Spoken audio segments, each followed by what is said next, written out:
Okay. Well, good evening, everybody. Welcome to this meeting of the Audit Committee. My name is Councillor Peter Marriott, and I am the chairman of this committee. And I'll read through the usual blurb here. Members and officers, please raise your hands to indicate that you wish to speak. Please keep yourself on mute when you are not speaking. Please can I also ask that any questions are kept brief and to the point. And if the webcast stream fails, then we will also have to adjourn until we are able to reset the connection. Okay, that's the important bit. Let's move on to the agenda. Kim, apologies. Thank you, Chairman. We have apologies from Councillor George Wilson, Councillor Sally Dixon, and Councillor John Douglas. Okay, thank you. Item 2 is the last minutes, on pages 1 to 6 of the agenda. I would like to ask the committee to confirm the minutes. Any comments on the minutes? No, confirmed. I have one or two. I think they will be called later on, or these issues later on, but the matters arising, which are the actions on these minutes. Can we go through those now? Is that a good time for those?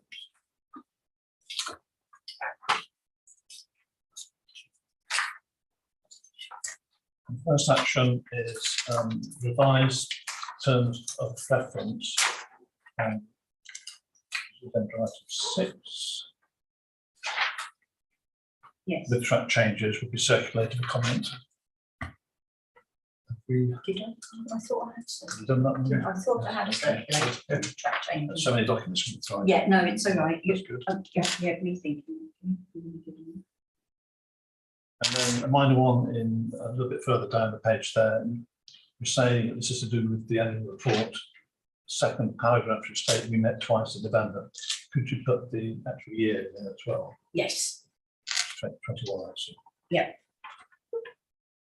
And again, the action at the bottom of that paragraph, a special meeting will be arranged to bring back an update on the actions related to the strategic risk register. We need to arrange that meeting. So.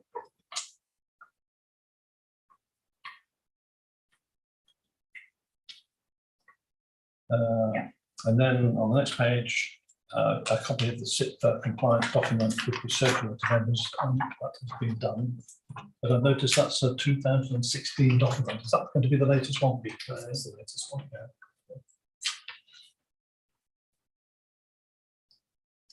And then the draft annual government statement was endorsed subject to the minor changes and comments made. Do we need to see that document again once it's been changed or modified? The only changes were the changes that were agreed with the committee. Yeah. So it's up to you, Chair, if it's to go or to be circulated. Are we happy for that to be circulated? Approved. I'll have it circulated and you have it. Okay, let's do that. I think applied action on government statement, identified action on the AGS. That must have been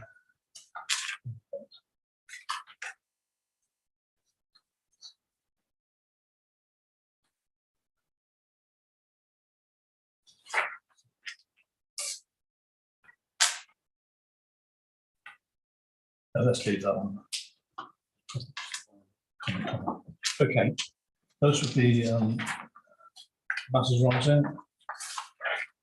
So let's move on to item 3, disclosure of interests. No, Chairman. You, 4, questions by members of the public. No, Chairman. And the same questions from members. No, Chairman. Okay, let's move on to the main item. Six is the annual report. Good evening, in fact. The report outlines the Council's position on the regulation of the Investigatory Powers Act. The legislation requires and regulates the powers of public bodies to conduct surveillance and to access a person's electronic communications. And members will be aware that activities are subject to safeguards such as authorisation by senior colleagues within the organisation and requirements of necessity and proportionate activity. In addition, investigatory methods are restricted to a serious offence test with application to and approval by the courts. The Audit Committee will see that the independent oversight and audit is carried out by the Investigatory Powers Commissioner's Office under Sir Brian Levison to ensure powers are used in accordance with the law and in the public interest. The changes to the report are relatively minor and reflect updates to the regulatory body as well as arising from the joint management arrangements. Members will be aware that overall responsibility rests with Stephen Ricks, Executive Head of Legal and Democratic Services, and Strategic Director Ian Doyle. Members are invited to note the comments and amendments which are made to the RIPA policy and note that the Council has not made use of its powers during the 21-22 year to date. Unless I may assist further. Thank you very much. So from that, that's what we need to discuss at this meeting. Nothing happening over the last 12 months. Sorry, Chairman, if I could just ask a question now. I see that the training of officers for this was, I think, suspended or put on pause. Conscious that there's probably been quite a turnover of officers, particularly those who have authority under this. Can you tell me, has training resumed and have the number of officers that have undertaken the training? Yes, in terms of the authorised officers, there's a small number of officers who are authorised and there has been training carried out and the register is kept of that. There is also an update which is carried on with electronic or e-learning, so that's a more regular and recent update which has been provided to those who are relevant and use the legislation on a day-to-day basis here. So we're up to date. Yes, indeed. Good, thank you. Thanks, Jed. Yeah, I read this with interest because with the exception of 2 references to RIPA in connection with updates to the prosecution policy, there's not actually been any reference to RIPA in the minutes of these meetings in the last 10 years. And being a sad individual, I actually went back and checked them all. I don't trust my own memory, so I used the search engine. Yeah, it didn't take that long. But, so it's interesting that it's suddenly come out of the woodwork. And it's good because, but it's a bit worrying that it hasn't been coming in front of this committee because the papers say it should be reviewed. Best practice is for it to be reviewed by the audit committee every year. Yes, indeed, that's the code of practice which suggests that should be the case. So I think that's a relatively recent development. But again, it is a matter of good practice that it's before members for any particular comments that you wish to make. Yeah, so having read through that, I mean, I got to the point where we need to put it into the annual work programme, but it's already been done. I see that. So It has been. Which is good. So that was a preemptive one. Yeah, noting things at meetings never really has much value, so I would like to make a couple of comments about the policy itself. On the updates, page 3, I think the document statement should be expanded. I mean, it's correct that the policy provides guidance. It is a policy, and the policy sets out requirements. The requirements aren't guidance, and guidance isn't a requirement.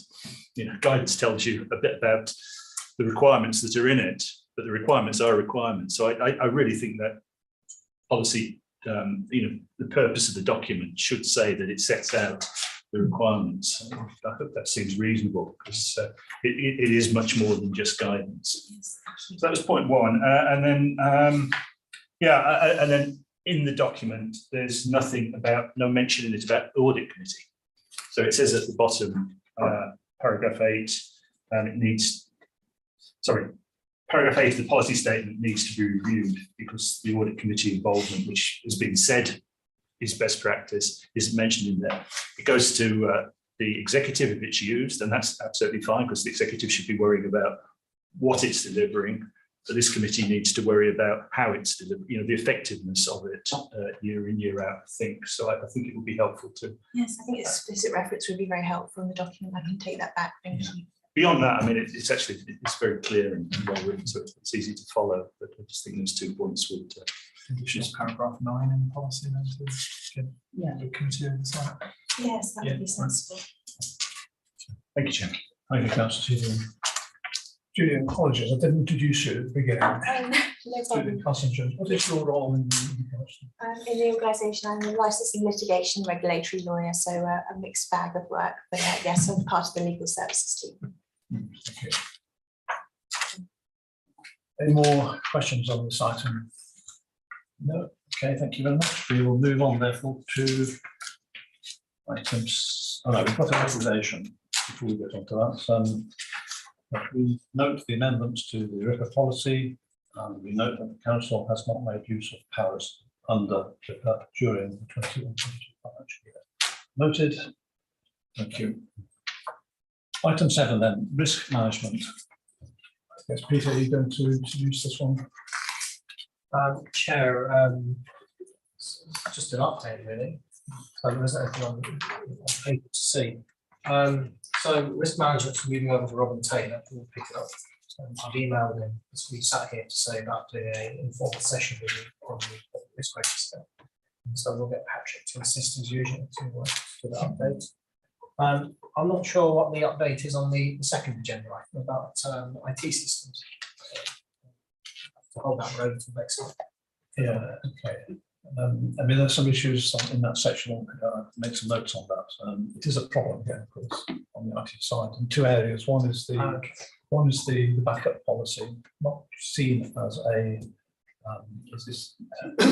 high risk. It's an under risk, and the other one, of course, is the usual one about the Horizon associated software. I'm with you. So yeah, that's where I'm coming from on this area. I think the best way forward on that, Chair, would be to have a thorough discussion of that. I've asked Robin to set a session up so we can talk it all through. Okay. And then we can document it as appropriately from there. Yeah. Okay. Yes, I think it'd be important. Just about that into context, I suppose it depends what the risk is to the council on the backup policy. Which that's the main issue on that topic. Where is the risk? What would it hit in that? The IT system crashing. And the second one is again on Horizon.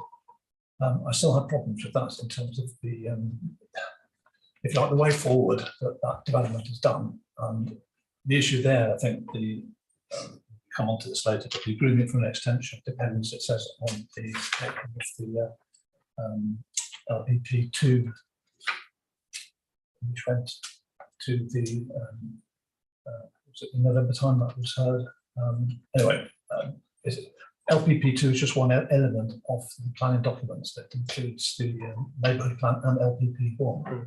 It's not just the one document. So I wanted to see how that was folded into that comment about where the extension needs to go to. Yeah, so just in terms of the IT setup, I can't comment much on the backup policy. I don't have into detail that policy, although I do know that we back up off-site. So it was rather recommended to frame appropriate backup of our IT system. Maybe Gail may comment on that for us. In terms of the Horizon system, just picking up our prior conversation, I think there is some mileage in actually having a look at that in terms of the organisation acting as developer on IT systems and some lessons learned around the way that was actually undertaken. It's quite a few years ago now since that journey started. And to properly look at that again in terms of how it was scoped and how it was resourced, and also how we're reviewing it as we go along. So there's a whole project learning to be done there. Yes, and probably the development of procedures that go along with any such activity like that. Great. Okay, I think anyway, we'll have a detailed discussion at the separate meeting. I think a more detailed discussion would be very helpful, particularly for me. But it may be touching on this later on when we start looking at the internal audit review. I have a question at the back of my mind, which you might be able to answer, or maybe this separate meeting might clarify for me, is continuing on from what Chairman was asking, backup and a comprehensive business resumption, testing and plan, or plan and testing should be in place. And I haven't seen either of those. And I think it would be worthwhile if we do have this outstanding separate meeting, if someone can bring that forward and explain what it is. Okay. You know, we have no electricity, for example. How are we going to operate? And I don't want you to answer it. This is a rhetorical question. You know, what happens if the whole of our offline cloud-based backup is completely severed? Is it in the UK or is it in the States or is it somewhere else? I'm not asking you to answer It's not cloud. These are the kind of questions which I'm not sure of what the answers are, which will give a much better understanding as to the level of risk associated with the strategy which we've adopted for managing our IT services. So it feels that what we really need is an hour or so with Linda Frame to allow all of us to explore, and Linda to just to walk you through, because there are answers to all of those questions. I'm sure there are, but I need to get the reassured. To put it on the table so you can just explore what is there, and then have a think through what you hear. And then there's always the option of asking our internal audit service to have a look at different aspects if you feel that there's some weakness in that they need to be addressed. Well, some parts of it have already been touched on as part of the existing audit program. But I'm sort of possibly looking for a little bit more for my own reassurance. I'm sure we can have that done within several weeks at that meeting. That would be helpful. Thank you. Okay, thank you. Can we leave it to start up, Peter? But it is an action. Okay. Tim? No, I too, I think having a detailed session on the risk register will be very valuable.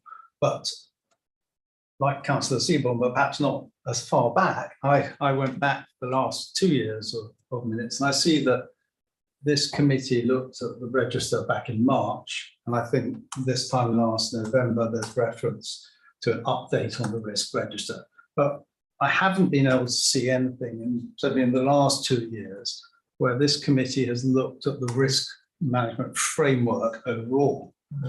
And that's one of the things that we're tasked with in terms of reference. So I would want to see a discussion that's perhaps more encompassing about the strategy that sort of drives the risk registers, because the risk register is just part of the framework. And then we've just been told that there's a new senior officer responsible for risk management. So presumably somewhere there is written down what his scope of responsibilities are. Where does those lie in relation to the other duties of the officer? Because I perhaps have concerns that if an officer has got many other functions, risk is not given the sufficient priority. And what are the reporting lines for that officer? Really want to hear how risk is effectively challenged throughout the organisation. And I just think looking at the register, while very, very valuable, and I think we should do that, we need a broader review of risk management so we can get the correct assurance. Are you including that the definition of the risks themselves and what they actually represent to? More well, what the risk is trying to achieve, and I know that we're working closely with Guildford at the moment. I think Guildford got a fairly comprehensive policy document, which I think is probably a good place to start. It's waving. Yeah, so we'll say it's a way we Again for once. Peter. But it doesn't mean saying So, thank you, Chairman. Let me come in there. There's a couple of things. Firstly, I agree that would be an extremely valuable thing for your committee to have a look at, the general framework. As Peter has referred to, that is actually a Waverley document that you're referring to, Julian. There's also, I think, some value in you looking at the collaboration risk register as a separate entity, and particularly the risk sections of the inter-authority agreement, because in the next few weeks we'll be looking at the inter-authority agreement again anyway, and the framework, the risk elements of that too. So it'd be worth checking that the inter-authority collaboration side of risk aligns with what the general risk management processes are, and that they are all fit for purpose for what we're trying to do.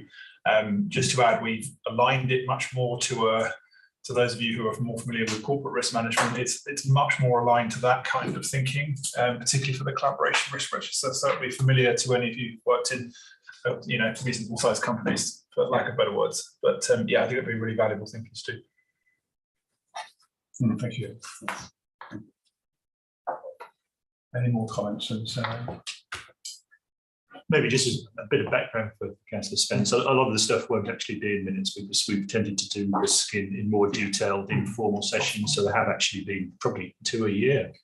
At least, yeah, where we've actually sat down for an hour, usually before a meeting, and kick this stuff around in a much more informal manner. But I think what has changed is quite right. The fact that we now have executive managers servicing two councils, that should have an impact on the way things are being looked at, their ability to spend time looking at it, etc., and all the risks of having this joint arrangements, shared management arrangements. So, yeah, as the leader said, there's some scope for stuff there. I think having a good informal catch-up would be really useful.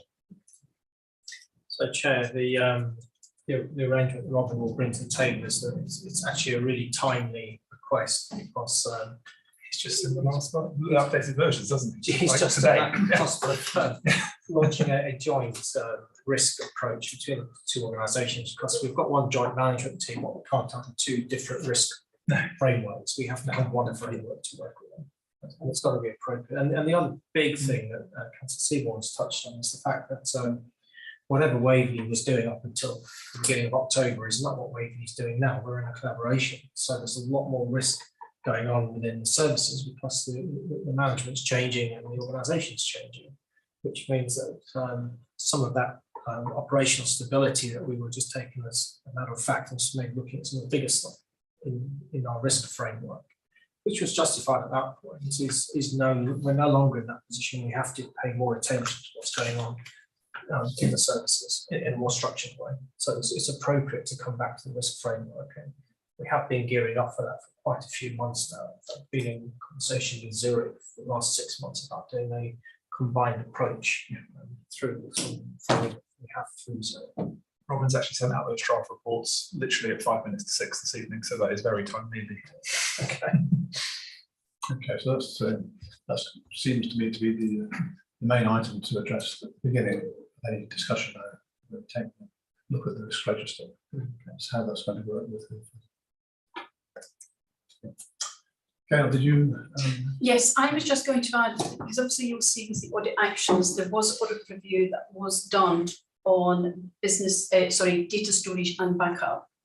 And obviously that's we picked up regarding the backup policy needed to be reviewed. But of course, the backup policy involves all service areas, obviously not just what IT would back up on a normal day-to-day business function.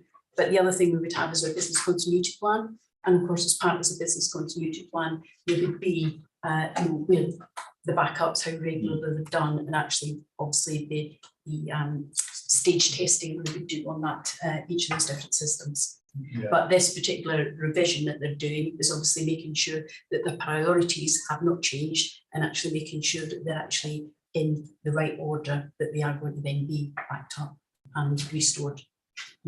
Restoration of that. And the other thing regarding risk management, there has been a review coming through that internal audit of carry out a review of current risk management process. So I'm hoping that there will be some learnings that will come from that will obviously feed into the new collaboration risk management process that we're going to be adopting. Yeah, I mean, this is really exactly that discussing. Risk management. Yeah. This is bringing it forward, but we have the other item where you're covering those risk items. But the one that I was picking up on was the fact that it said that IT has no documented backup policy. It's just how the backup process is spelled out, how that's monitored. Okay. Okay. Right, we're on to all. Only 25 past at the moment. So, so- maybe it's half an hour. Yeah. Okay, can we move therefore, we put item 8 aside until grant thoughts are available for the couple. Move on to item 9, which is the annual government statement. Consideration of potential government issues. Right, are there anything anybody wants to raise on this? Well, if I may, it actually follows on from the item that we just deferred. But our inability to deliver final audited accounts to the government's current timetable. I mean, I did a quick search online to see what the government's current timetable is, and we're supposed to have audited accounts out by the end of August, by the end of November this year, and then for the following years, it's back to the end of September. And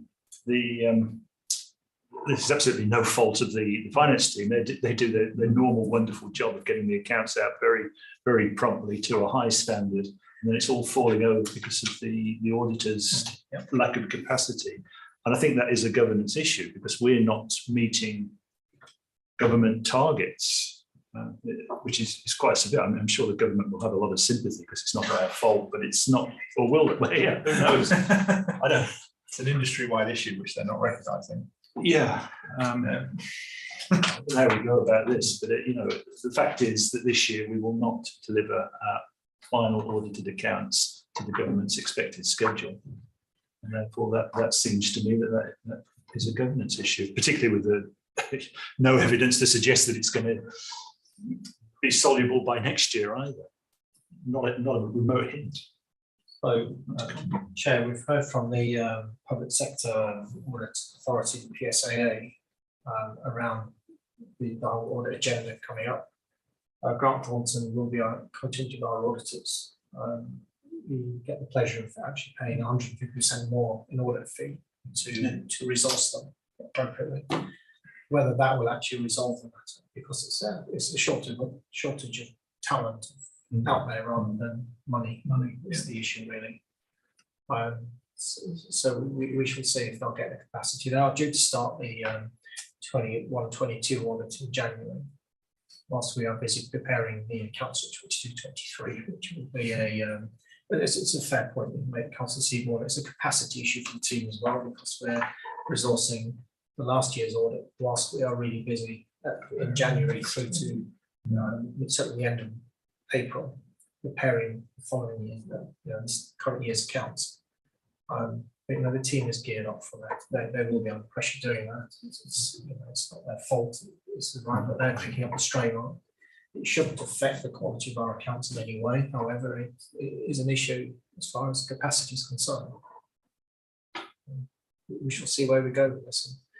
They're due to start in January. Whether they'll finish it in January, we'll see. I doubt they'll do an audit in 4 weeks, to be frank. No.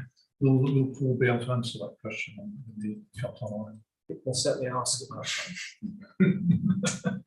What I was going to say is, so you've identified it's putting strain on our finance team because they have to do two jobs during that period of the audit, but also it's depriving us of the opportunity to learn during the year of the audit in terms of putting things right, anything right. Yes. I mean, last year we identified the problem with valuations, for instance, and you were able to react to that. But with this timing, we have a whole year where you can't react to problems identified the year before, so it is increasing risk. So I would suggest this is a governance issue that we probably should record, and let's see what Grant Thornton have to say about it. Councillor Seymour, it's a fair comment you made. In this time round, we don't have time at all to respond to anything which is an external stimulus, such as the degree that the auditor is going to look at something like assets, which over the last 2 years is something they've really done a deep dive into. For local authorities, it's never previously been considered a significant area of risk because our asset base isn't supporting the value of the organisation when it does in the private sector. Therefore, the values on the balance sheet, once we want to report correctly, we're not seeing PWRB rely on such things to, we're not asset backing anything. So therefore, to some degree, it's academic, but that's the world we live in. We comply with international accounting standards, audit standards, and therefore they hold us to those. We just don't get an opportunity this time around, as I say, to respond to anything else that's come through the audit market in the last 18 months, really.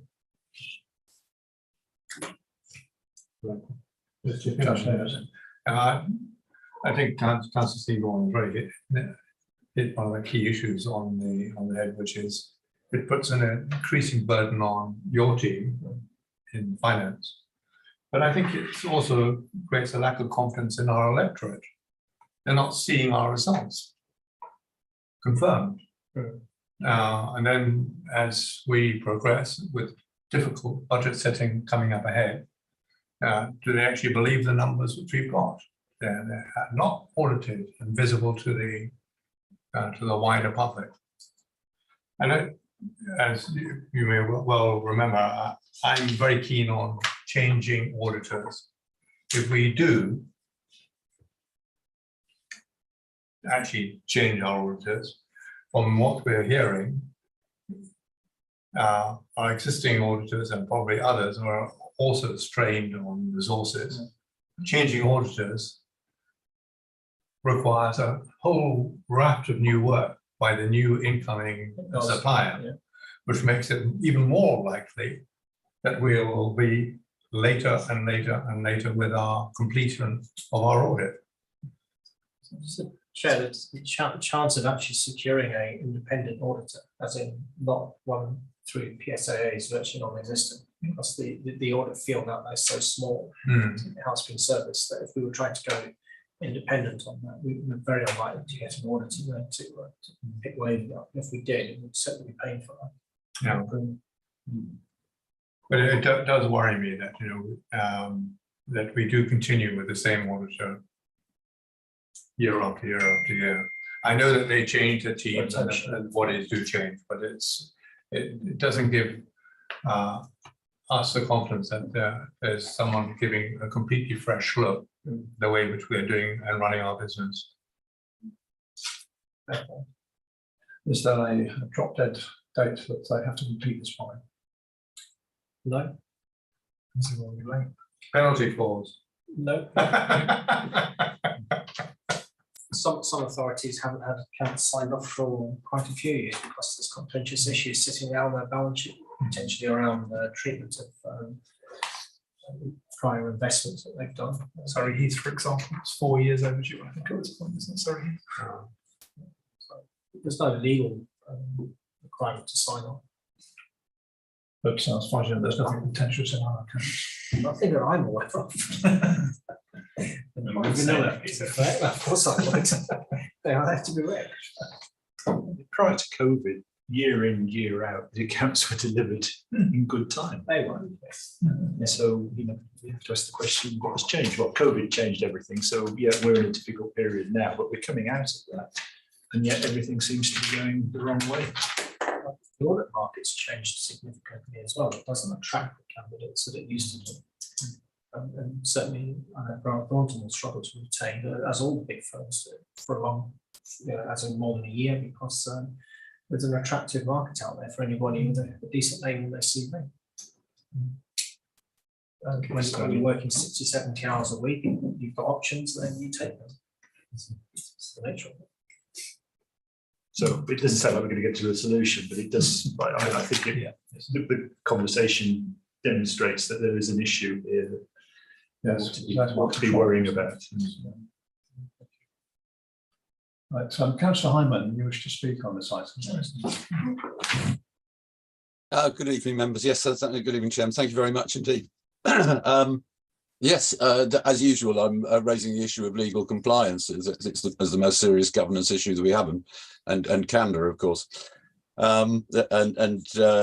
You'll recall, no doubt, I'm sure most members will recall, that a year ago, on the 8th of November 2021, the then head of planning, Zach Elwood, attended the audit committee meeting and told this committee that he would be providing bird numbers and evidence of the efficacy of Farnham Park SANG and Natural England SAM strategy in order to attain legal compliance. And so I wondered, have you or have you not in that time received a people over wind compliant appropriate assessment, which does provide scientific evidence demonstrating the effectiveness of Farnham Park SANG? That's a simple enough question.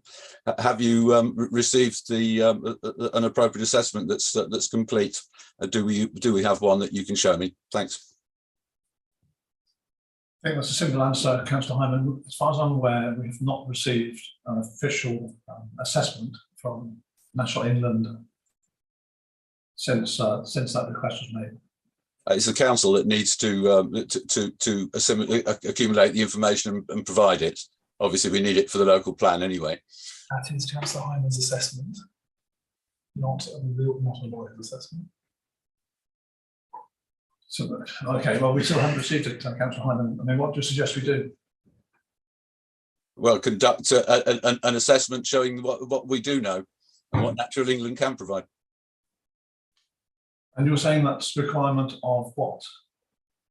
People over wind ruling, and I mean, it's very easy. Just check the National Planning Practice Guidance, which says that authorities must now, competent authorities must now assess the robustness of mitigation through an appropriate assessment. The 16 years of evasion has to end. We've just recently concluded with a planning inspector the review of local plan part 2, which has been declared, other than a small number of modifications, a couple of them major but not too drastic. They didn't include new allocations. This particular subject was raised during that appeal, and I would submit to this committee that if the planning inspector himself, when faced with this particular question, not just by Councillor Hyman, but just in general as part of that review, has not flagged it as a matter of legal compliance issue within the local plan part 2 hearing report. I can't think of any better source of evidence than Her Majesty's Planning Inspectorate and one of their inspectors who has recently reviewed that very question. So I don't believe there is a legal issue here, and several QCs and recently a planning inspector have backed that up over the last few years. But with respect, Chairman, I think the people over wind judgment did confirm that the council, the planning inspectorates, all of the lawyers who had been evading appropriate assessment and mitigation for all those years were wrong. It's not surprising that they're continuing to be wrong, because they haven't changed their ways. The question is, do we have an appropriate assessment? And if we don't, we're not legally compliant, as the leader well knows. And you've answered, I think, the question, thank you very much, that we don't. You haven't been provided with it. You were told a year ago by the then head of planning that you would be provided with the information, and you haven't received that information. And I think that's enough. Thank you. I don't think that is a relevant comment. I think, as the leader has pointed out, no, the leaders pointed out that we've had a number of legal opinions that support the council's position. The inspector has not raised that as an issue in the LPP2 investigation. So the legal opinion stated that you're referring to of October 2018 stated we have an appropriate assessment. You just confirmed we don't have. Paying lawyers who can't be candid. I said we hadn't received any data. That was your question. Have we received data from National England? I said, as far as I'm concerned, I haven't seen that data. That's all I said. Well, you would have done if it existed, wouldn't you? It would have been provided to you, because you did quite rightly ask for the process to be checked and to come before you, and it did. And you were told you'd receive the info, that you would be that the officers would provide further information in order to make it compliant, to provide a compliant assessment, and it's not been forthcoming. And I was at the JSPB meeting. You're probably unaware of what happened, of discussions at the last JSPB meeting Well, last couple of weeks ago. We would receive the data to make things compliant. That was not added to that request. We were just looking for data to make our own assessment, I guess, but that was where we got to. Are you saying that you did receive information after the head of planning stated that you would provide the bird numbers and the and evidence of the effectiveness of mitigation? You're saying you've received that? No, that is an incorrect assertion again. It's, the two things didn't hang together. The bird numbers and the what was it, the sentence you said after that? The assertion that what would you repeat your question, your statement? It's the effectiveness of the mitigation, effectiveness of Farnham Park as a SANG That was not part of the request for data. I'll put it in writing to you and show that, because it's on the webcast. What the head of planning said. Lisa, do you have another comment? It's just evasion, isn't it? 16 years, and no, it's getting ridiculous. Thanks, Chairman. First of all, thank you, Chairman, for allowing me to come back. And it's a shame that Councillor Hyman has decided to put words in your mouth and in mine. I think in the case of this, one of Councillor Hyman's primary issues here is not the existence of an appropriate assessment, but the adequacy of the appropriate assessment based on his own interpretation of what is an adequate. No, I'm sorry, you're putting words in my mouth. It is the existence of an appropriate assessment. Which is required. The numerous emails that have been sent over the last number of years. We have sought to address through QC opinion and through putting this matter front and centre in front of an inspector at the local plan part 2. If anybody has any other suggestions as to how we might get further clarity from the bodies that are supposed to assess this, Natural England has practically been defunded. We're not going to get a lot out of them, let's be honest. But putting it in front of a planning inspector for them to adjudicate on was, I think, a reasonable thing for us to do, and it's concluded with no issues on the subject. Right, I think further evasion of the issue that we don't have an appropriate assessment. Putting it in front of the planning inspector is not evasion. That's where we are, Councillor Hyman. I think planning inspectors have always been wrong, and the court said so. Oh, thank you. Sorry. This is getting absolutely ludicrous. I've got this. I won this argument in 2006 and again in 2018. Are you pretending that I wasn't proven right by the people over Windruly? We're not. We won't make any progress. So. No, I don't think we will we? People can't be candid. But thank you, Chairman, for being candid in letting us know that you haven't received the further information. I'll follow that up in writing. Thanks. Right. Where have we got to? Okay. 10. Item 10 is the internal actions. So I guess, Gail, it's you. Thank you, Mr. Chairman. Yes, this is the report that the committee received every quarter. And as you can see, that's the internal audit agreed actions. And in front of you, you have the actions that have not yet been implemented in accordance with the agreed audit target at that time.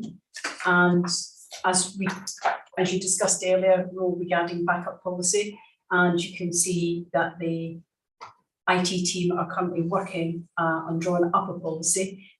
This involves obviously dealing with the business teams and getting their views included within that plan, because obviously that's fundamental. It has to be what seem to be the key businesses that need to be backed up in the programme. And also, second recommendation also links to that backup review, and the new joint executive head of communications and customer services, which has the responsibility for IT. And you can see I've also included our own IT manager's name in there as well, more of a local contact.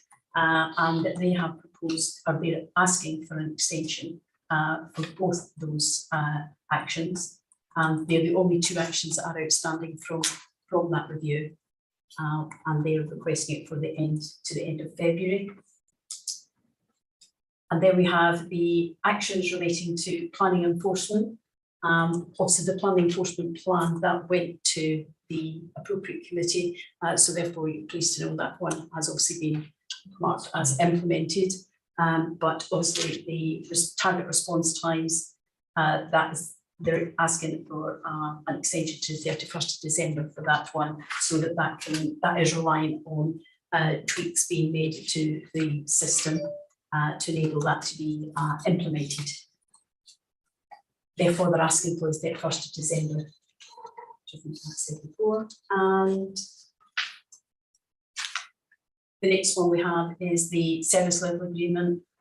And again, the business and performance manager. This was obviously compiled before the new interim head of service came into post. So therefore my main contact there was the business and performance manager, who has requested that we have an extension for the 31st of December for that one. So in actual fact, this one, up-to-date contract memorandum of understanding. Again, they're proposing an extension for that one to the 31st of December. And as you can see, they are the only ones that are outstanding. They're all asking for an extension of some sort, but as you can see, there's no other outstanding actions that are due by the 30th of November.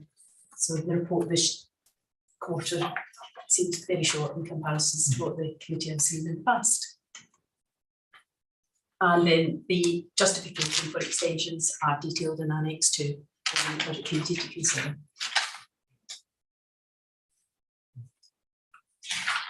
When you say we've discussed in part these issues and that's covered in exceptions, I still have a real problem with some of this in terms of when you ask for an extension because we're doing regression testing or snagging, things of this sort. We don't have a test plan, is that correct, associated with these developments? There's nothing which says this is the like a test plan. What are the aspects, the parameters in the test plan that you are comparing your regression testing against? That's something that I can't answer that question, because obviously each project is actually run by the project manager or the manager of that area that's responsible either for that new system or for that upgrade of that system. And that's something that would have to be asked of the particular project manager for that project. Yeah, I mean, I don't want to belabor the point. You made it, I made it a few times in these meetings in terms of the software development process. I think it does depend, actually. That's why I'm asking. It depends on the project manager, because again, take the finance team. If they're doing an upgrade, I am aware that they do have a testing schedule and things are signed off as they're actually implemented, because obviously somebody will do the change and then another member of staff will actually test it, or members of staff, because at the moment we're going through a process upgrading our Adelante, and I know all the teams have been involved in carrying out the testing, and only when that testing is completed and it's working will it then be signed off. So it does actually depend on what team and what formula they're actually using regarding managing that project. Yes, and it's a usual problem, isn't it? That you say there's an upgrade, and the specification of the upgrade then contains all those issues. It specifies what we're doing, how we're going to do it, and how then we're going to test against what was intended.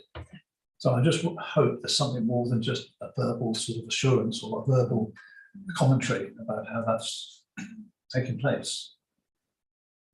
And is it possible for something to be done in some form that enables you to do or make a rational assessment of whether that development is successful or not? So where are we going with this? Because it seems we have over many years actually requests for extensions, and they all tend to be rather vague in terms of what they are asking to do or asking us to approve and what they're trying to achieve.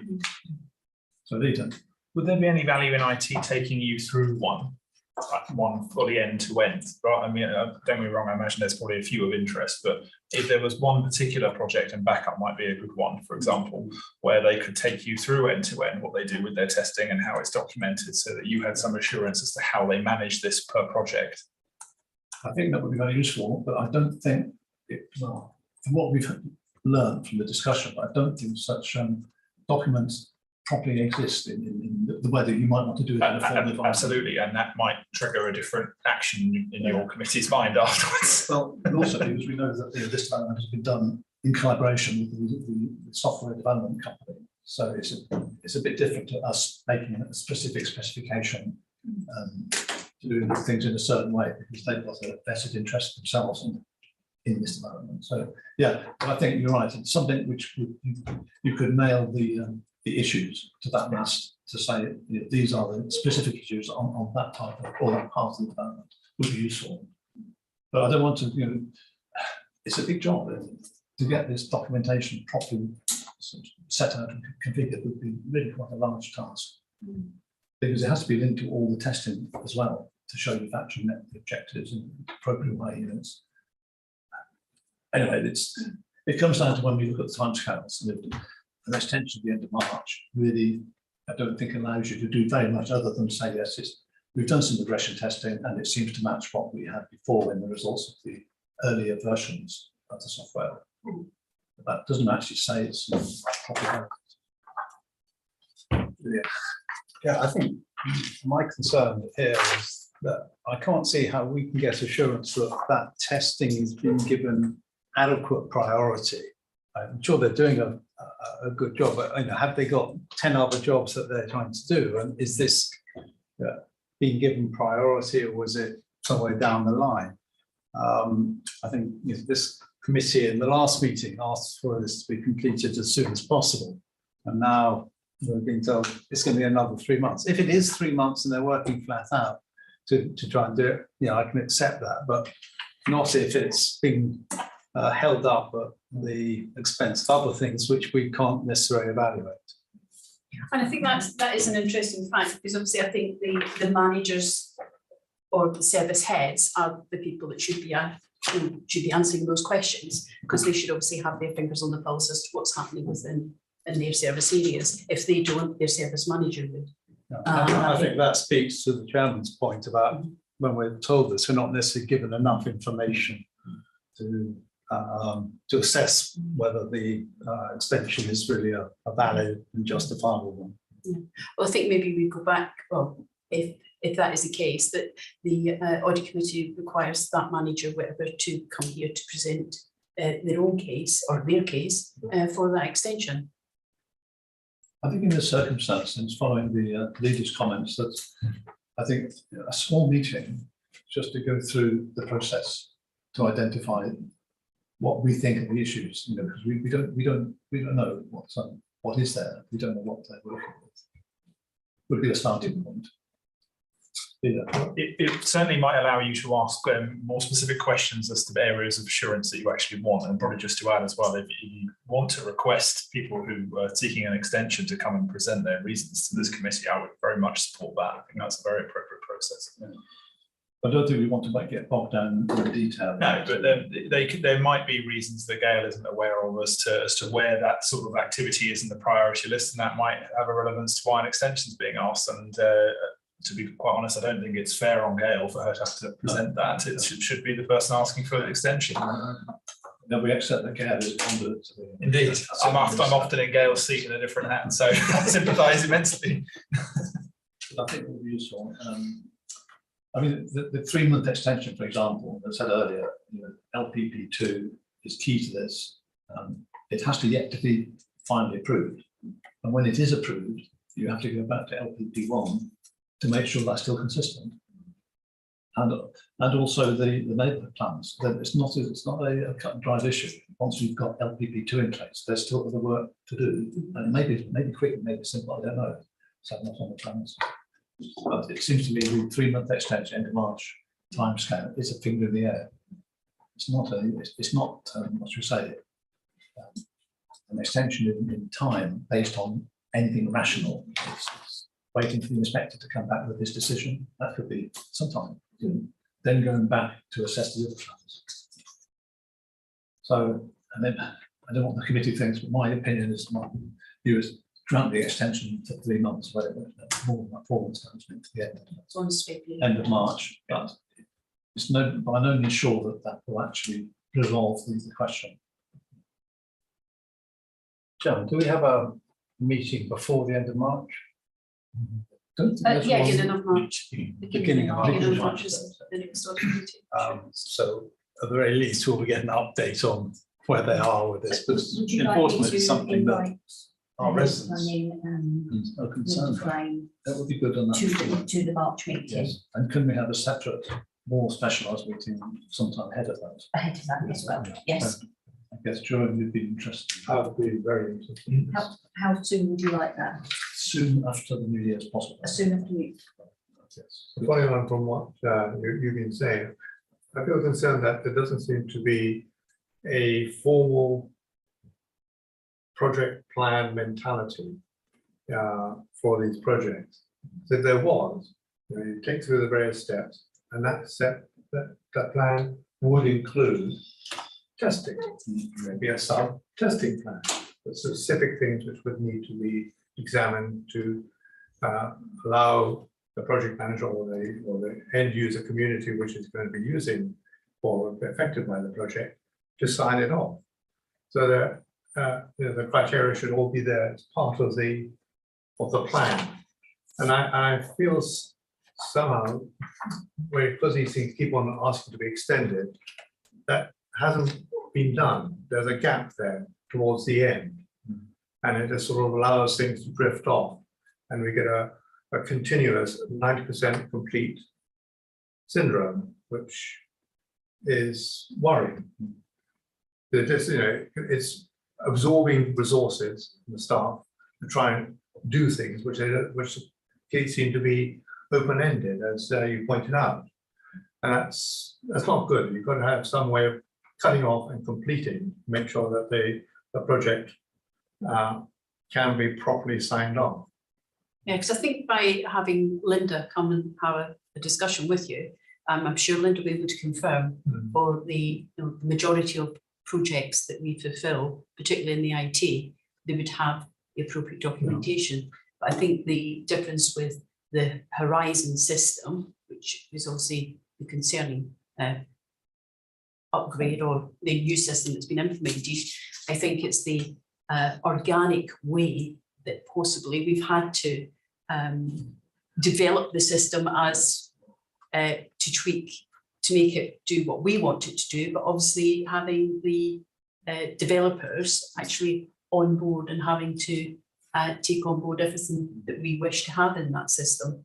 And then understanding any interreaction there is with that system, with other systems, and actually making sure that that's built in. But I'm sure Linda will be able to confirm the process that was applied and the documentation that they have to support the work that has been done and how it's been done and tested as well. Yeah, that'd be useful. No, I think we recognise that it's a sort of a specialised case in a sense, because it is a joint development with the outside developers. So we're not in full control over what's going on. In that sense, they determine, I guess, they're determining their own timescales, it's meeting their objectives as well, as far as I see it. And again, it may be down to, like any organisation, it depends on the resources that they have available and the specialisms that's then needed at a point in time within that project life cycle until we get to that end product. But I'm sure Linda will be able to. Project management has to include both organisations, so you have specs with Yeah. specific aims. As an authority, we do have a project management toolkit that actually should be applied no matter what the project is, as to whether it's an IT project or whether it's another project within other service areas. Okay, well, we'll pick that up then when we have those people at our meeting and beforehand when we have the specialised session. Anybody else would like to go to that meeting and talk about coding? Richard? Yeah. If no objection, Chair, I wouldn't mind reserving for that as well. Just out of curiosity.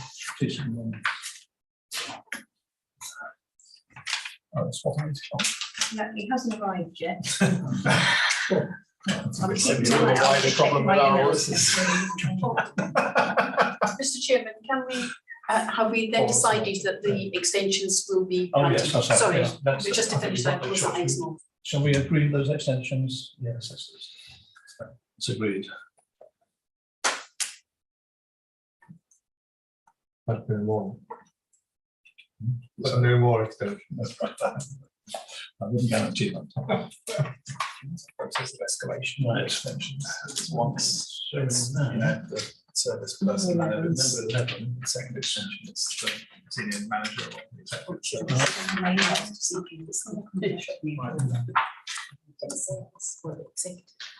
can't think anybody else who got extension should be here, personally.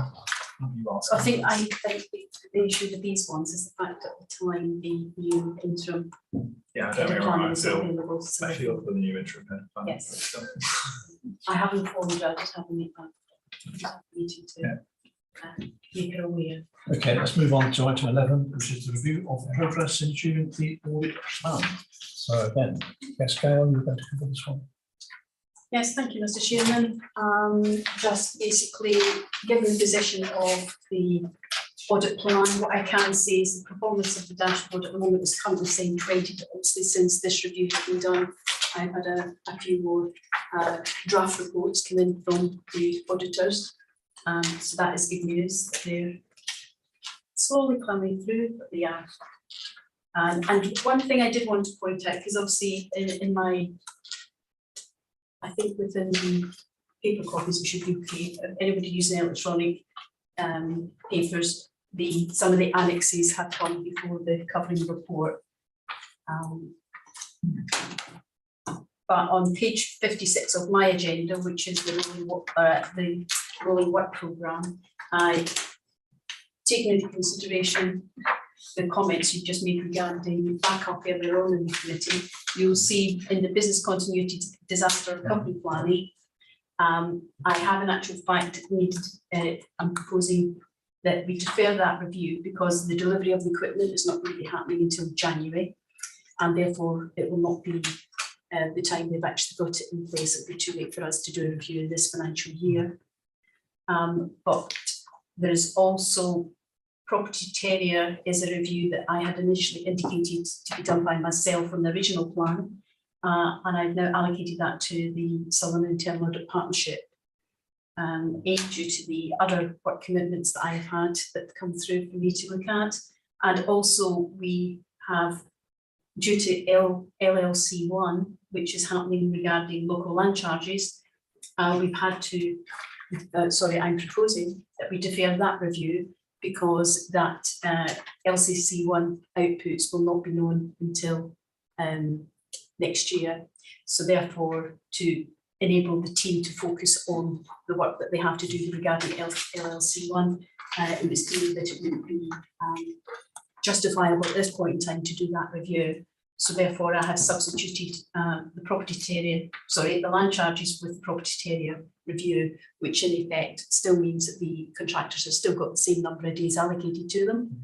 But obviously, it does mean that I'm deferring at least 2 reviews on the plan. And again, as we obviously know, the plans, as it comes to yourselves anyway, for approval for deferrals or add-ins, obviously doesn't come to yourself because usually add-ins are usually more urgent requirements, and therefore that's when I get added in to fulfill that particular review that needs to be done.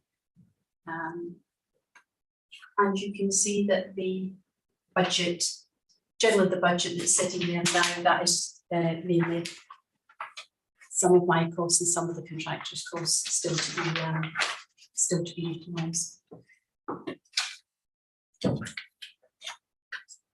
Sure. Just for my benefit, Gail, do you think you could just property terrier? Yes.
Yes, so therefore that involves a lot of new equipment, and the availability of that equipment isn't going to happen until January.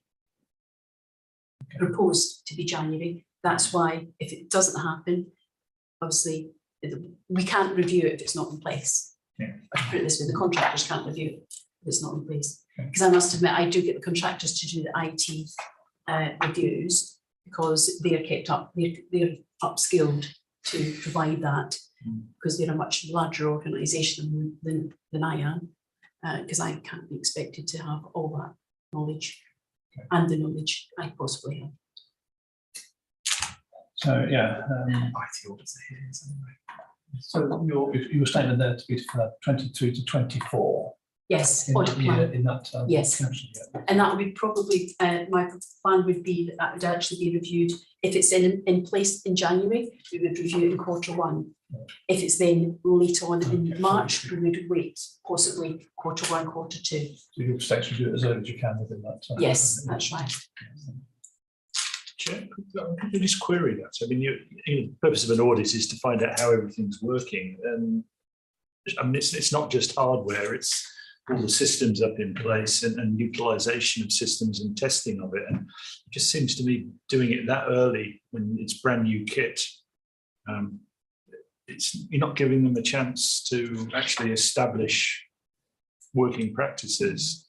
I mean, it's very important, don't get me wrong, but you know, the benefit of an audit is working out whether the status quo is functioning rather than testing whether something that's effectively brand new is working on more or less on day one. Because if you do it in one queue, it will effectively be day one of a new system. If it's working on day one. Usually in my usual IT line of work, we set a baseline on day one with an equivalent audit so that we can establish what new adequately functioning looks like, so that we can audit against that in future assessments. Okay, perhaps that audit presumably would be by the IT department themselves, so, you know, internal exercise, and Depends on what people want. I don't know. Well, it's a thought. You might not agree with me, but if we're dependent on new equipment going into a new centre to audit it effectively, whether it's working or not, I mean, I think to me they need to have a little bit of time to get it established. And Yeah. So when it comes down to disaster recovery type testing, there would need to be, once the kit has installed, there would need to be, I think, a full test of the actual fallover capability to make sure that it actually does function in the way it's intended. And whether you qualify that as an internal audit or not is a different matter entirely, but I would expect there to be some level of initial testing to be sure that it actually functions as a business continuity equipment that it's supposed to do. And I would expect to see some kind of report on that from whoever would be most appropriate to undertake it. And I would imagine that would surely be part of the project to install the thing in the first place to check that it was functioning. But certainly if you guys don't request it, I probably will do, and that lies in my portfolio. But what's it tested or compared against to get to that point? Its ability to recover whatever data was. The question will be, and again, Chair, this might be a question for the Audit Committee, and if it isn't, it will certainly be for me. It's actually what the recovery, what the RTOs, the recovery point objectives are from a business continuity perspective for different types of data and services that the borough are actually running, and then whether it can be recovered to actually meet those objectives or not. I would imagine that would be part of the initial installation and testing, but I don't know for sure, and certainly I will be asking if you guys aren't. Implying that we don't have such data at the moment. Well, at the moment, we must be using the Mole Valley structure that Gail just alluded to with objectives and targets that are into that original plan, would be my understanding. At the moment, I couldn't see what and how we are now using. My understanding was we were moving away from the Mole Valley, and we have done. As to whether it's actually, they've got a replication elsewhere, but I do know that we are actually, it was going to be set up at the Memorial Hall at Waverley Training Services as part of that. I'm afraid I'm going to ask if you can follow up with me specifically as to whether there's a current replication, and if the Mole Valley systems are not connected up in any way, there must be, I hope, an interim solution going on in there.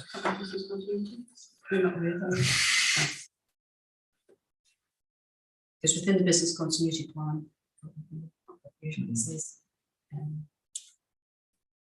I suggest we, again, something, I would like some background information on that. I mean, I'm not aware of what we're doing, what moral value is, and how it works, before we get to the new system.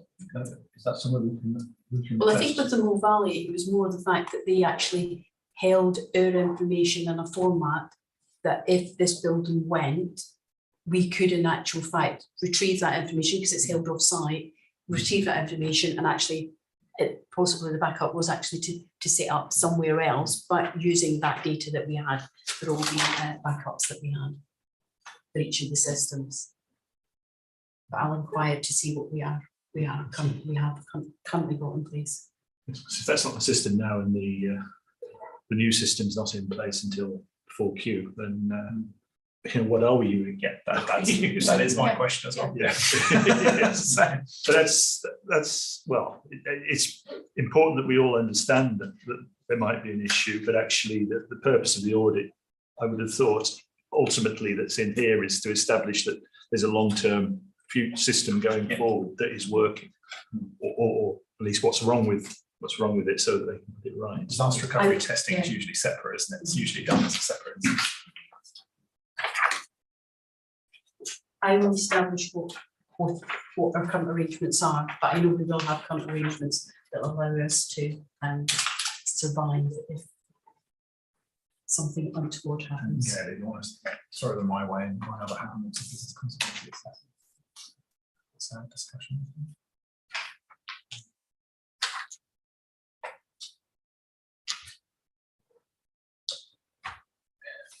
Okay, well, I'm still struggling with this because actually we discussed in the past anyway. IT has no documented backup policy. I know this is not IT on its own, but all part of the same process. It is. IT deal.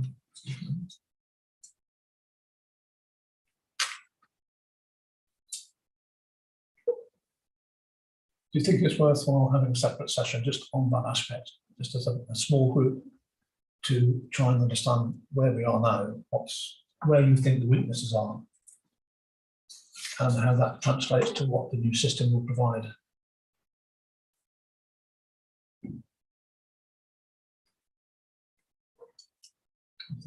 I think so, yeah. Very much. Typically, with the policy, right, I would have thought you'd have things like the criteria you're trying to meet, the service levels you're needing to provide. And as part of the testing for the backup policy, have you actually met those in a dummy run? So those are the kind of criteria which I think the policy should include, and it would be useful, I think, for us to understand that and to be able to comment on it if we don't think that they're adequate, in our opinion.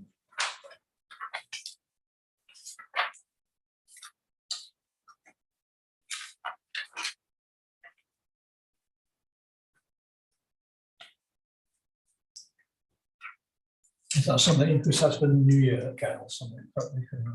Yes, as I say, I'll have a discussion with Linda and see what we can arrange. Okay, thank you.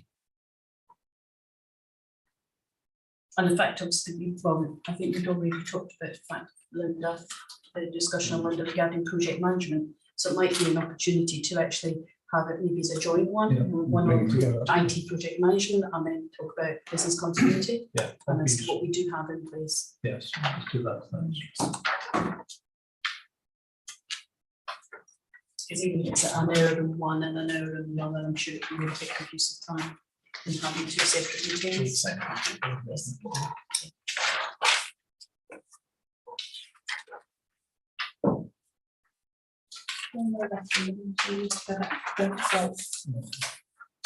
You haven't had any message from Paul at all, have you, Peter? No, And they so also I'm keeping an eye on my email. this one on.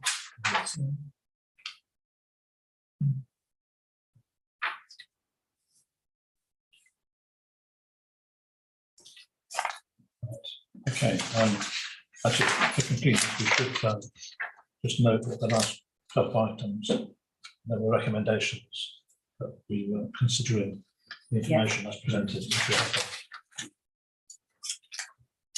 Okay, item 12 is the fraud investigation summary.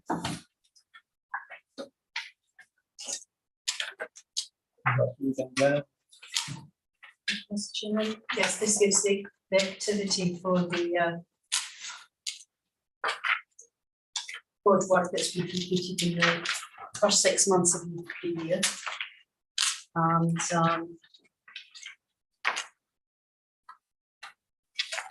at the top of the table on Annex 1, you'll see I've highlighted in yellow the number of online referrals. It's one of the questions I think members, and I'm not sure whether it was Councillor Seaborn or one of the members in the past, has actually asked, well, how often or how frequently do members of the public raise concerns? So I've given that, that's just for information only, but for the first 6 months of this year, we've had 15 referrals where people have raised concerns that we felt that we would look into, that had the basis of information there, because sometimes you do get information where it's insufficient to really identify, because a lot of the referrals come in anonymously. So you can't actually then go back to verify and obtain any further information. So we have to rely on a one hit unless they provide contact information to me and contact them. So as I say, in the first 6 months we've had 15 of those. But as you can see in the table, which is more relevant to us as a council, is the fact of the positive outcomes that have been that have happened. As you can see, there's 7 where we've actually had properties either properties handed back or recovered, and obviously just there's a small one there regarding an SPD. But generally we don't look at SPD as housing fraud investigation side of things, because this is just an offshot of an investigation where it's transpired that although they have been claiming single person discount, when they've been visited, there's obviously been 2 adults living at that property, who in this instance I think maybe they were as part of a right to buy, where they were declaring they wanted to buy a right to buy because there's 2 people in the property, but of course they weren't paying all the council tax for both occupants, shall we say. Discount. As you can see there, for the 6 months of the year, at the moment we're on par with last year. We monitored them on you, so we're the figures are repeated for this year. This does highlight that obviously some people are not maybe as honest on their application forms as we'd want them to be. Nothing special to reports, much the same as usual. Well, same as usual, but a lot of hard work as usual, which Gillian will probably attend to that, because obviously Gillian gets involved in the legal side. Yeah. And it's always very good to hear, like, when some of our legal stuff does go out to legal solicitors external to us, and I must admit they are very complimentary about the standard of files and paperwork and evidence that's compiled by the investigation officer. Things let's say deteriorated a bit because of impact of COVID on people. Has there been more cases? Has there been any significant?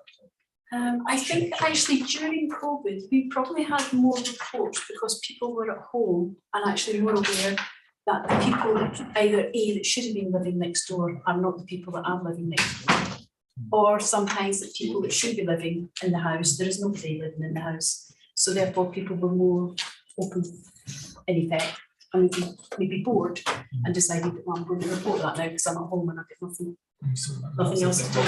We saw that with, If you've had 43 referrals in the first half of the year, that suggests if that run rate continues, that this year will have significantly more than last since year. 2017.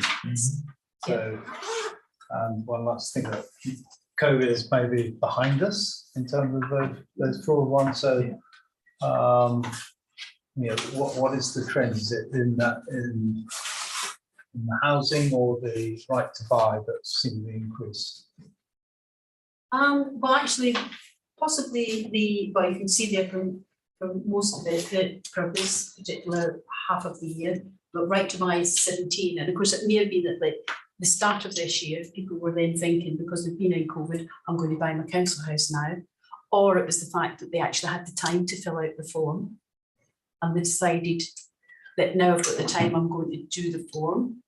Or it could actually be somebody, it's maybe a more elderly person, and decided actually something untoward may happen. I might as well buy my house now, and it means I then get something to leave my children.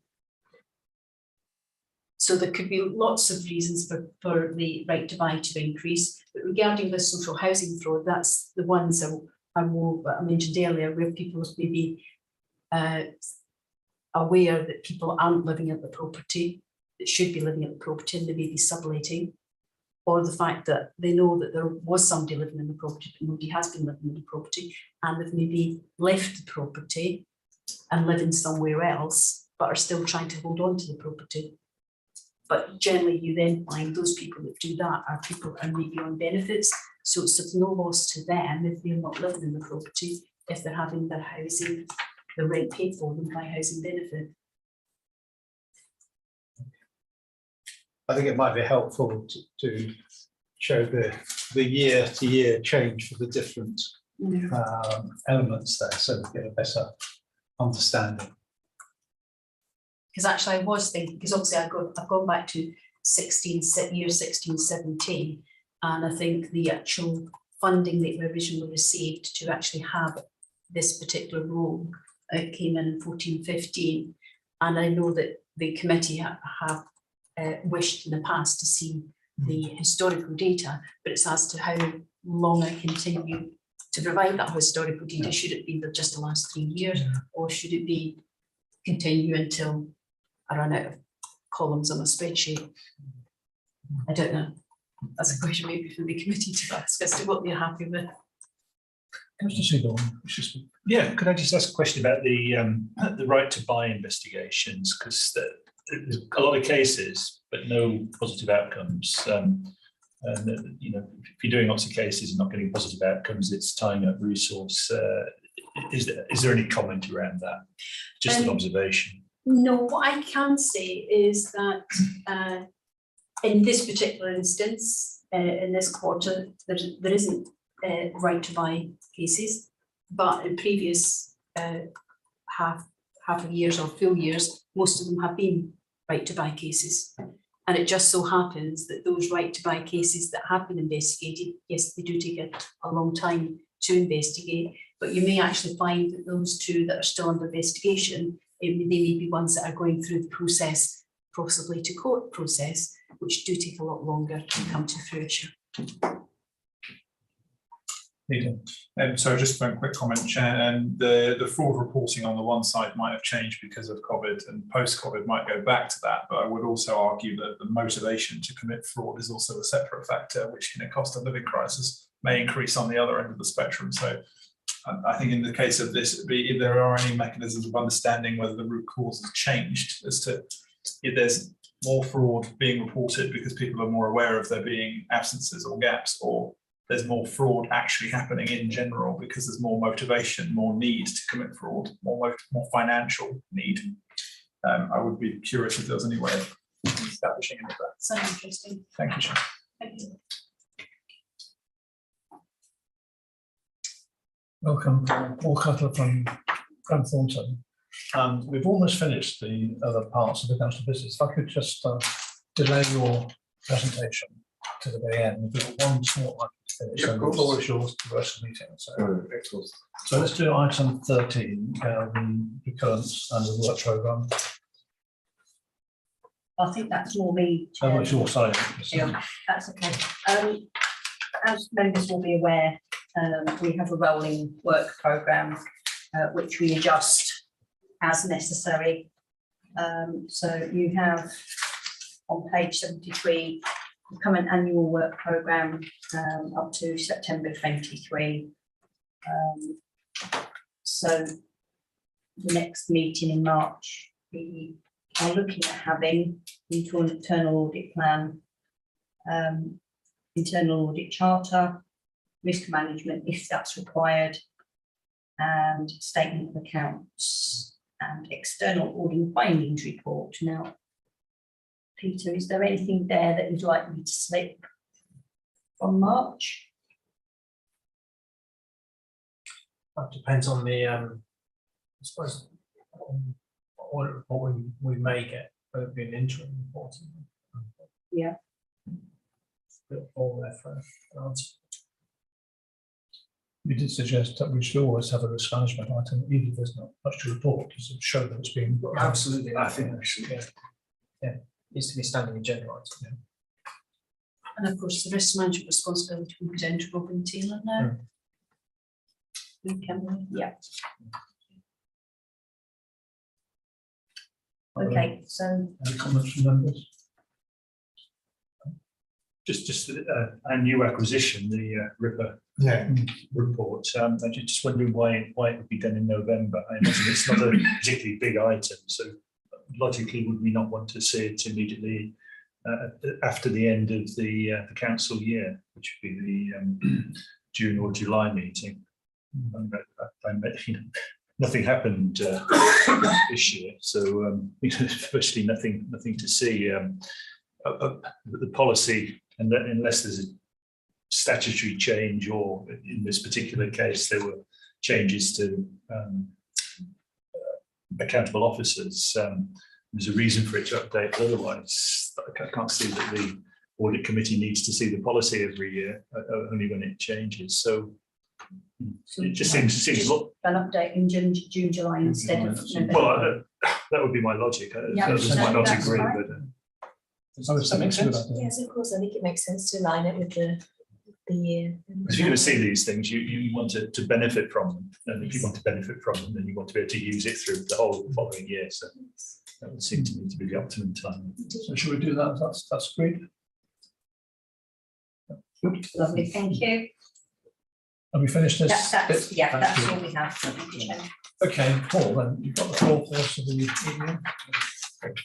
Thank you for accommodating me and moving the around. So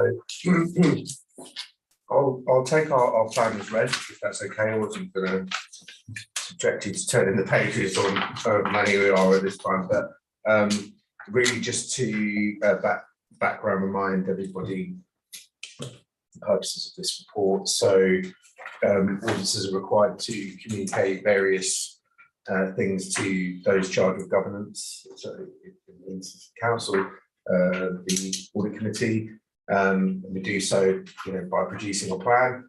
It is relatively boilerplate for that reason, because there are lots, there are kind of 9 or 10 things that we need to do. So in terms of pointing or directing you to something that is new or novel, 21-22, there is not much that has changed in terms of the requirements for in terms of the audits or kind of financial reporting through SIPA. So lease accounting, which would have come in, been deferred. So it's kind of everything that in terms of the accounts you're producing are very similar to the requirements similar to last year. Equally, the kind of the audit, the processes we'll be doing are pretty similar as well. So not much change. So the key things to flag are that once again, we'll be focusing on the areas that we would consider to be significant audit risks, and they are things that we've covered in previous years,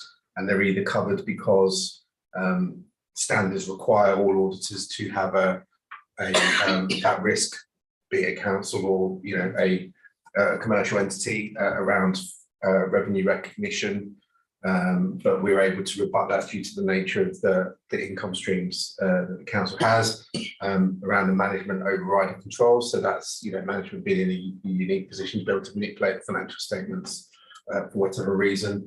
And so they're two risks that every auditor has to consider and do work to satisfy themselves. And then the other areas are due to big numbers and estimations. So you've got quite a significant portfolio, land and buildings investments. It's a big number. There are lots of estimates behind that, and the regulators are very keen that it's something that auditors spend a lot of time working on. So we do. And the other one is the valuation of your pension liability that sits on your balance sheet. Not something you control, but it's a big number, and there are estimation inputs in there. So we focus quite a lot of our work on that as well.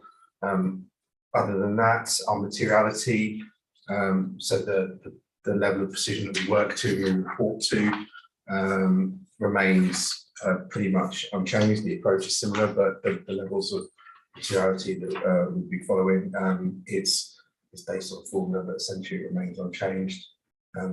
But other than that, I don't think there's anything I wanted to draw to the committee's attention other than to say that we've actually started the kind of planning bits, and we're kind of working on the as we progress. So that kind of March date that we talked about would be a date that I would want to aim for to bring a report and conclude with. We're slightly playing catch up based on the delays that we had last year's audit, but looking to kind of get the timescales a bit more back on track. That's an audit report in March. Yeah, And the accounts themselves, we have to approve those accounts at some point. yes. So I would like to think that if we're in a position to issue an audit findings report, that we would be able to allow you to approve the accounts based on that. But I think we would take a view closer to the time, but that would be what I would want to do. So you want to, what's the likelihood you will meet the end of March date? I think it's very likely. We've got the resources at the moment to do the work. It's in our interest to get it done as well, and see to allow management to clear it and get on with other stuff as well. So it's aspirational, but I think it's realistic as well. It's where we want to get to. I think the delay last year, a lot of it came out because of around the valuation work and our queries, and then going to the valuer, and then the back and forwards and the delays with then staff moving on to other things. But I think hopefully the valuer is a lot clearer on the kind of information that we need to kind of satisfy ourselves. The evidence, kind of what's required from the regulator, has kind of Peter and Rose were going to vouch for the kind of level of information that the auditors required to obtain, particularly around those risk areas, has increased significantly based on feedback on what the regulator says is good enough. So kind of the last couple of years, I think the valuers haven't necessarily understood what we're asking for, and therefore that engagement bit has meant that things have been, the process has been elongated. But hopefully we have an approach that will work and allow us to get that a lot quicker. Thank you. Any questions from members? Yeah, thanks, Chair. Yeah, can I just stress the importance of getting this done on time? Because next year's an election year. We've got elections in May.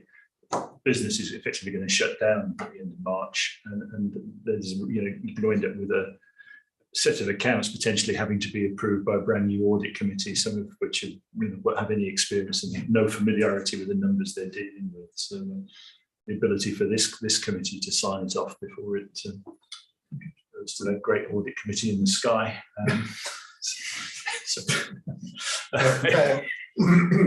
It is an important issue. It is the timeliness of getting accounts back on track into align into what previously happened. It is absolutely vital for the kind of purpose of the process as well. So I absolutely agree. It was good to hear that you said that you had the resources available. Because we were discussing earlier on this evening how many of the audit companies are suffering from a shortage of staff. But you feel confident that we will be well served. No, we are, but it's the same. It's the same issues. People are, so we can train people up, and we have several years of that, and then they're moving on to new things for a combination of reasons. So yeah, it's a massive challenge, and it's a massive challenge for the public sector because it's niche, it's very specific. So you can kind of, if you're doing manufacturing in one country, kind of the accounts, the accounts don't change, but local government accounts are so different with the kind of purpose of the so what they're attempting to achieve, and therefore what they look like is that they're very different. Even other public sector accounts are a lot easier to audit, but yeah, we are struggling to. We don't struggle to recruit graduates, but we struggle to keep them for whatever. Then there's a number of reasons that we could go into. I think we're being recorded as well. So We are. probably wouldn't. Legal. Does that imply there's a large turnover in the team that do the audit each year? Yes, there are big. So in terms of, yes, actually the team that worked on this audit last year, I don't think any of them would be working for the firm now. So we do have a do have a turnover Element of relearning. There is absolutely, yeah, there is an element of relearning, and a lot of our experienced hires are now actually coming from abroad. So people are graduates that are coming onto the graduate programs, are qualifying, and then they're leaving. They're not leaving to do to work for other firms doing the same thing. They're leaving the profession. Well, they're not leaving the profession. They're leaving audit to do other things. Some of it is down to maybe the focus. A lot of the focus on the work maybe isn't what people signed up to. People probably aren't so interested in spending hours on end looking at inputs into the valuation of abandoned buildings and investment properties. But that is where the focus of our work is being directed ever more. So yeah, it's a struggle, particularly in public sector, but it's a struggle across all the firms and all the different sectors they work in. I think what would be nice if, as you work through with Peter's team, that we get as early warning as possible of any slippage in completion, and issues as well, presumably triggered by specific issues which you picked up. I think it would be helpful to us to be able to understand that. And I think, as Councillor Zevon pointed out, with election year coming up, I think in May of next year, it's important, I think, that we are, as a council, kept well informed of any difficulties as you see them. Yep. One or two questions, if I can ask you, Paul. I'm sure one of these I asked you before, and I forgot what the answer was. The pension fund comment. You say you test the consistency of pension fund asset and liability disclosed by Stirling County Council, presumably doing all this because they run the pension fund. Yeah, they're dealing with a lot bigger number. Yeah. So, and then there are equally responsibility, even actually, it's the same. Grant Thornton do that audit as well, but equally you could have scenarios where it could be a different firm doing that. But as a component auditor of the pension fund, those auditors have their own responsibility to do work. So we do write to them and do get assurances from them, but we are required to undertake certain testing. For example, the pension fund auditors wouldn't be looking at the inputs into the sausage machine that comes from you. So, around all the employer details. So we're working to a lower materiality and specific to the entries that go into your financial statements. So there is a degree, we do place reliance on the pension fund auditors, and we write to, sometimes you can write, find a scenario where we insist we have to write to ourselves. And if it was me doing I'd have to write to myself to ask various questions and write back to show that kind of segregation of information. So we're asking them various questions around the controls and what they tested and their assurances on the numbers.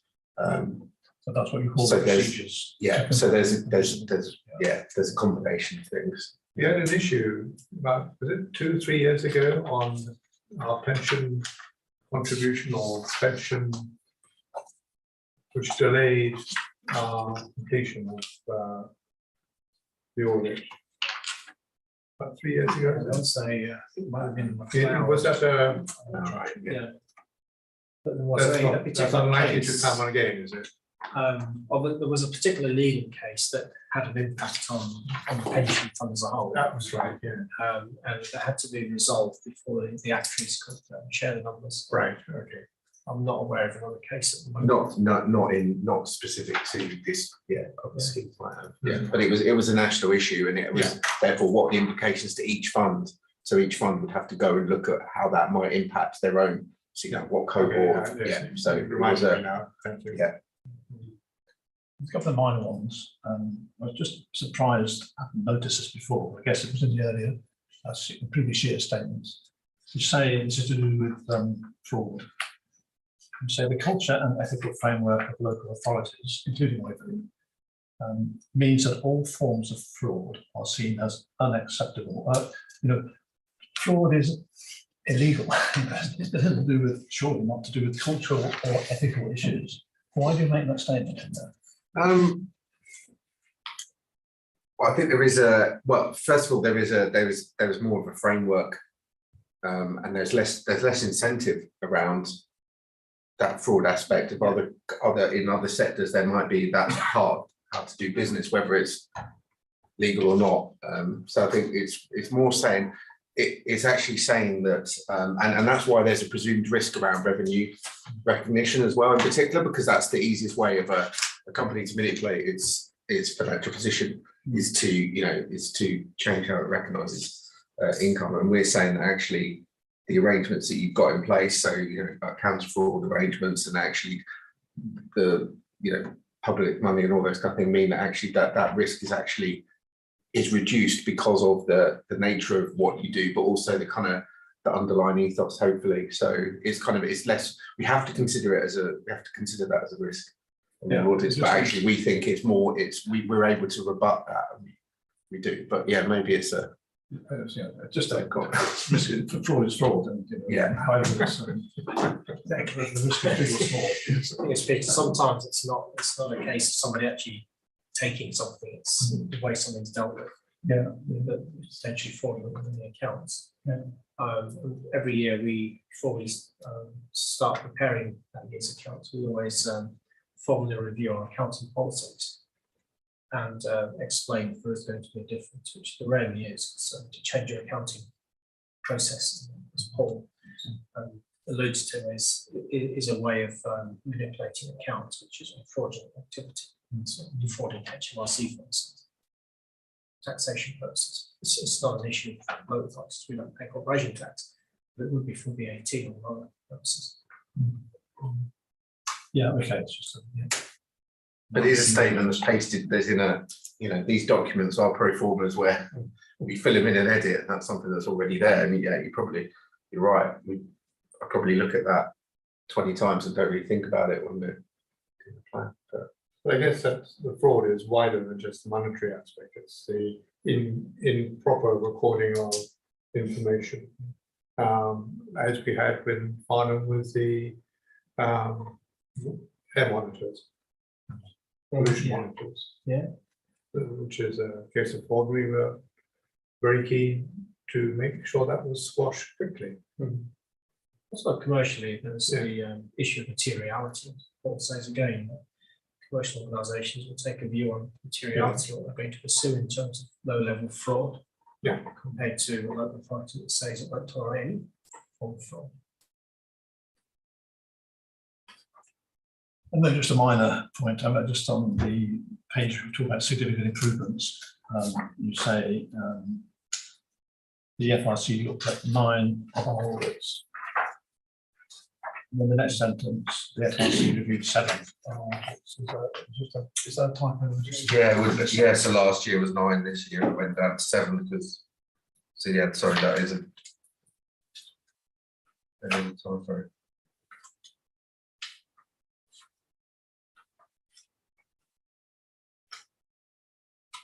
We went down to 7 because we were a little bit off the naughty step in previous years. So. Any other comments?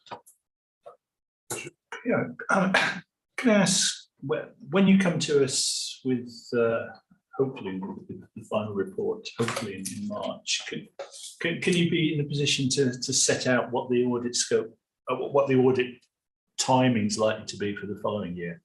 We were discussing this earlier. I mean, currently the government have said that they're expecting signed off accounts by the end of September next year. It doesn't feel like there's a cat in house, So the deadline is Wednesday.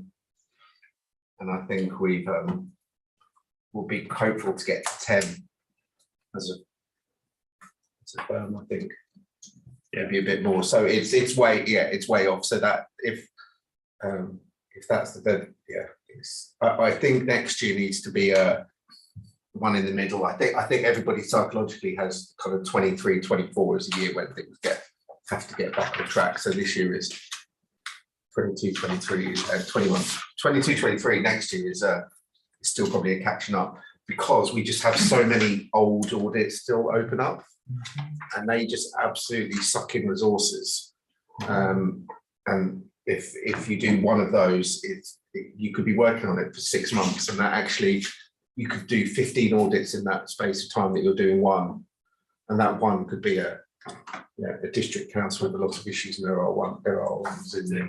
I understand that, the request is, can you just set out for us at this, going into the year what it's going to look like? Because I understand that, I mentally was expecting to be signing off some accounts at this meeting, and So just in contrast, our partner authority now is 2 audits behind. So that's a sign. So well, it is what it is. Position.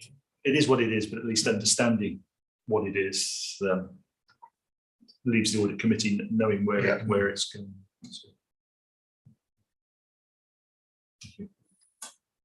Any other comments?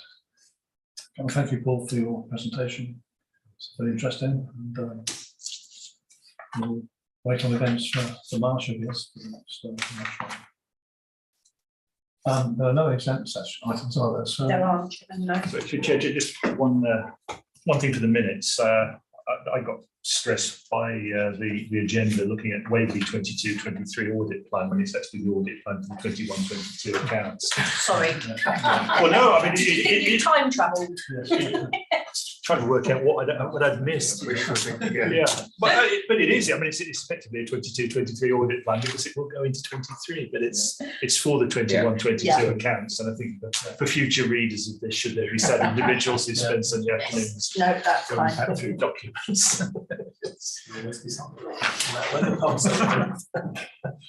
okay, so last word then. Declare the meeting closed. Thank you all very much for attending. Thank you, Chair.